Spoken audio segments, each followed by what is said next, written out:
Hello hi నమస్తే నేను అరుణ welcome to Aruna's kitchen. ఈరోజు వీడియోలో లెమన్ రైస్ ఎలా చేసుకోవాలో ఈజీగా చేసి చూపిస్తాను. వీడియో స్కిప్ చేయకుండా ఫుల్ రెసిపీ చూడండి. నేను అప్పుడే వండుకున్న రైస్ తీసుకున్నాను. నైట్ రైస్ అయినా సరే అండి, ఎంతో సింపుల్గా మనం చేసుకోవచ్చు. నైట్ అన్నం మిగిలిపోయినప్పుడు ఇలా లెమన్ రైస్ చేసుకుంటే ఎంతో టేస్టీగా టిఫిన్లో తినేయచ్చు అన్నమాట. ఇదే సేమ్ ప్రాసెస్ ఉంటుంది. నేను ఇది పిల్లలకి టిఫిన్కి అని చెప్పి తీసుకున్నాను.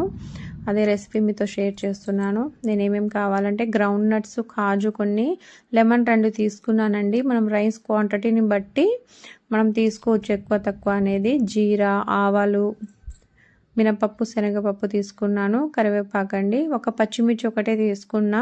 మీరు కారం కావాలనుకుంటే పెద్దోళ్ళు అయితే కొంచెం తింటారు కదా, ఒక 1-2 ఎక్స్ట్రా వేసుకోవచ్చు. ఇది పిల్లల టిఫిన్ అని చెప్పి నేను ఒకటే తీసుకున్నా.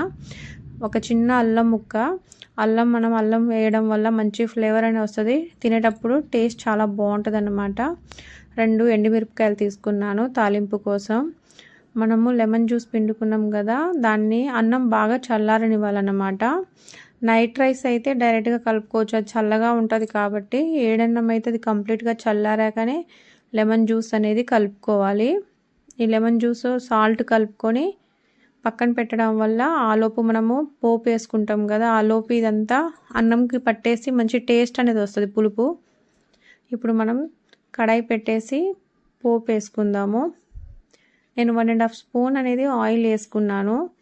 ఆయిల్ అనేది మనం రైస్ క్వాంటిటీని బట్టి వేసుకోవాలండి. మరి ఎక్కువగా అయినా కూడా మనం తినలేమన్నమాట, మరి తక్కువ అయినా కూడా తినలేము. కరెక్ట్ అనేది వేసుకోవాలన్నమాట కొంచెం, ఎందుకంటే చల్లారాక అంత ఆయిలీ అయిపోతుంది.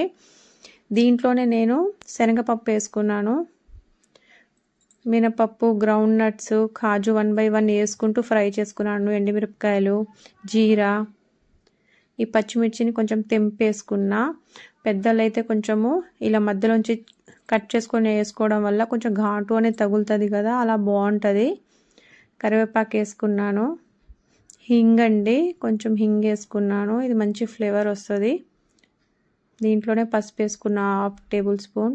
వీటన్నీ ఫ్రై అయిపోయింది. బాగా మాడనివ్వకూడదండి, టేస్ట్ అనేది కొంచెం చేంజ్ అవుతుంది అన్నమాట. ఇదంతా వేపుకున్న తర్వాత మనం రైస్లో కలుపుకోవాలి. ఎంతో సింపుల్గా మనము లెమన్ రైస్ టేస్టీగా చేసుకోవచ్చు అండి, చాలా బాగుంటుంది. లెమన్ అనేది కొంచెం ఎక్కువ పిండుకుంటేనే బాగుంటుంది అన్నమాట. జ్యూస్ కొంచెం పుల్లగా అనిపించి టేస్ట్ ఉంటుంది. ఉప్పు చూసుకోండి, తక్కువ అయితే కూడా మనం అడ్జస్ట్ చేసుకోవచ్చు. రెడీ అయిపోయింది మన లెమన్ రైస్. ఇక సర్వింగ్ ప్లేట్లో తీసుకుందాం. చూసారు కదండి, ఇదే సేమ్ ప్రాసెస్. చాలా టేస్టీగా సింపుల్గా చేసుకోవచ్చు. మనము ట్రావెలింగ్స్కి వెళ్ళినప్పుడు కానీ ఇలా టిఫిన్స్ తీసుకెళ్తుంటే మనకి ఈజీగా అనిపిస్తుంది కదా, మనము చాలా హ్యాపీగా తినేయచ్చు. చూసారండి, రెడీ అయిపోయింది. మీరు ట్రై చేయండి, ఎలా వచ్చిందో నాకు కామెంట్ పెట్టండి. ప్లీజ్ నచ్చితే లైక్ చేసి, షేర్ చేసి, సబ్స్క్రైబ్ చేసుకోండి. బాయ్ అండి.